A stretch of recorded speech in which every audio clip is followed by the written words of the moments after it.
Hi guys, ഗലിബ്രോ എന്ന് വിട്ടുകഴിഞ്ഞാൽ എല്ലാവർക്കും സ്വാഗതം. Bigg Boss Malayalam season 7 grand ഫിനാലയിലേക്കുള്ള വാശിയേറിയ വോട്ടിംഗ് ഹോട്ട്സ്റ്റാർ നടക്കുന്നത്. ഇനി 3 ദിവസം മാത്രമേ അവശേഷിക്കുന്നുള്ളൂ. നമ്മളിന്ന് വ്യാഴാഴ്ച രാവിലെ 11 മണിയോളം ഒരു അൺഒഫീഷ്യൽ വോട്ടിംഗ് സ്റ്റാറ്റസുമായിട്ടാണ് എത്തിയിരിക്കുന്നത്. നമ്മുടെ മുമ്പിൽ ഇത്തവണ ടോപ്പ് 5 അല്ല, ടോപ്പ് 7 ആണുള്ളത്.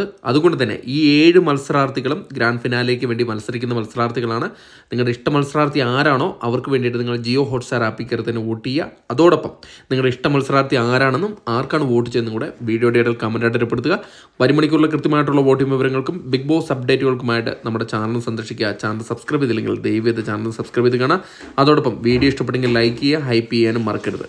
ഏതായാലും ഇന്ന് രാവിലെ 11 മണി വരെയുള്ള വോട്ടിംഗ് റിസൾട്ടിൽ 1-ാം പൊസിഷൻ അത് അനുമോളാണ് തുടരുന്നത്. അനുമോൾ ശക്തമായ ഒരു മുന്നേറ്റമാണ് കാഴ്ചവെച്ചുകൊണ്ടിരിക്കുന്നത്. രാവിലെ 1-ാം പൊസിഷൻ കൈയടക്കിയതിന് ശേഷം ഒരു ഘട്ടത്തിലും പിന്നിലേക്ക് പോയിട്ടില്ല. ഇപ്പോൾ വോട്ടിങ്ങിൽ നല്ലൊരു മുന്നേറ്റം കണ്ടുവരുന്നുണ്ട്. എന്നിരുന്നാൽ കൂടെ അനീഷുമായിട്ട് ഇഞ്ചോടിഞ്ച് പോരാട്ടമാണ്. ഒരു വൻ ലീഡിലേക്ക് പോകാൻ ഇതുവരെയും സാധിച്ചില്ല. അതുകൊണ്ട് തന്നെ ഏത് നിമിഷം വേണമെങ്കിലും പൊസിഷൻ മാറി പറയാം. ഇപ്പോൾ 77,225 വോട്ട് നേടി 1-ാം പൊസിഷനാണുള്ളത്. 2-ാം പൊസിഷനിൽ അനീഷാണ് തുടരുന്നത്. അനീഷ് ഇപ്പോൾ രാവിലെ 1-ാം പൊസിഷൻ നഷ്ടപ്പെട്ട ശേഷം 1-ാം പൊസിഷനിലേക്ക് തിരിച്ചു കയറി വരാൻ സാധിച്ചിട്ടില്ല. എന്നിരുന്നാൽ കൂടെ അനുമോളുമായിട്ട് ഇഞ്ചോടിഞ്ച് പോരാട്ടത്തിലാണ്. ഏത് നിമിഷം വേണമെങ്കിലും മാറി പറയാം. 76,009 വോട്ട് നേടി 2-ാം പൊസിഷനിൽ തന്നെ തുടരുകയാണ്. 3-ാം പൊസിഷനിൽ ഷാനവാസാണുള്ളത്. ഷാനവാസും ഒരു വമ്പിച്ച വോട്ടിംഗ് മുന്നേറ്റം തന്നെയാണ് നടത്തിക്കൊണ്ടിരിക്കുന്നത്. പക്ഷേ ഒരു 1-ാം പൊസിഷൻ അല്ലെങ്കിൽ ഒരു ജേതാവാകാൻ തക്ക വിധത്തിലുള്ള വോട്ടിംഗ് പ്രകടനം ഇതുവരെയും വന്നിട്ടില്ല. 53,430 വോട്ട് നേടി 3-ാം പൊസിഷനിൽ തന്നെ തുടരുകയാണ് ചെയ്യുന്നത്. 4-ാം പൊസിഷനിൽ നൂറ് തന്നെയാണ് തുടരുന്നത്. നൂറ ഒരു ശക്തമായ ഒരു വോട്ടിംഗ് പോരാട്ടം നൂറയുടെ ഭാഗത്തുനിന്ന് ഉണ്ടായിട്ടില്ല.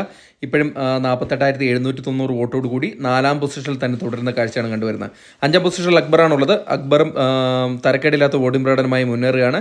എന്നിരുന്നാൽ കൂടെ 5-ാം പൊസിഷൻ കൊണ്ട് തൃപ്തിയടയാണ്ട് വന്നിരിക്കുകയാണ്. ഇപ്പോൾ 42,110 വോട്ട് നേടി 5-ാം പൊസിഷനിൽ തന്നെ തുടരുകയാണ്. 6-ാം പൊസിഷനിൽ നെവിനാണുള്ളത്. നെവിൻ ഇഞ്ചോടിഞ്ച് പോരാട്ടമാണ് അക്ബറുമായിട്ട് നടത്തിക്കൊണ്ടിരിക്കുന്നത്. ഇതുവരെയും അക്ബറിനെ ഓവർടേക്ക് ചെയ്യാൻ തക്ക വിധത്തിലൊരു വോട്ടിംഗ് ഇതുവരെയും വന്നിട്ടില്ല. ഇപ്പോൾ 42,008 വോട്ട് നേടി 6-ാം പൊസിഷനിൽ തന്നെ തുടരുകയാണ്. 7-ാം പൊസിഷനിൽ ആദിലയാണുള്ളത്. ആദില ഈ ടോപ്പ് 7 ഏറ്റവും കുറഞ്ഞ വോട്ട് നേടി ആ മത്സരാർത്ഥിയായി മാറിക്കൊണ്ടിരിക്കുകയാണ്. 27,800 വോട്ട് മാത്രം കരസ്ഥമാക്കി 7-ാം പൊസിഷനിൽ തന്നെ തുടരുകയാണ് ആദില.